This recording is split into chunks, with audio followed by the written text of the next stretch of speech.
ബർക്കത്തെന്ന് പറഞ്ഞാൽ എന്താ? അള്ളാഹു നൽകിയിരിക്കുന്ന നിഅമത്ത് നിലനിന്ന് കിട്ടണം.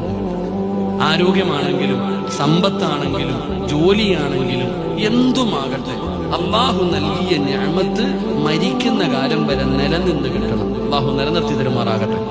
ഒരാൾക്ക് വീടുണ്ട്, പണമുണ്ട്, കാറുണ്ട്, അധികാരമുണ്ട്, ഭാര്യയുണ്ട്, മക്കളുണ്ട്, കൊട്ടാരം പോലെയുള്ള വീടുണ്ട്. ആ മനുഷ്യന് ആരോഗ്യമില്ല. ഇത് കിട്ടിയിട്ട് വല്ല കാര്യമുണ്ടോ? ആവശ്യത്തിന് പൈസ ഉണ്ട്, നിനക്കൊരു മട്ടൻ മന്തി പോലും തിന്നാൻ പറ്റത്തില്ല, പിന്നെ പൈസ കൊണ്ട് കാര്യമുണ്ടോ?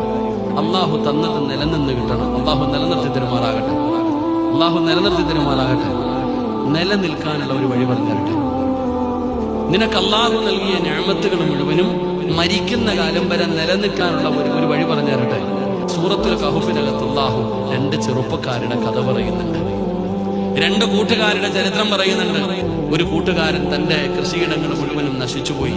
അപ്പൊ ഒരു ചങ്ങാതി മറ്റൊരു ചങ്ങാതിയോട് പറയുന്നു, നീ ഒരു വാക്ക് പറഞ്ഞിരുന്നെങ്കിൽ ഇത് നിനക്ക് നഷ്ടപ്പെടില്ലായിരുന്നു.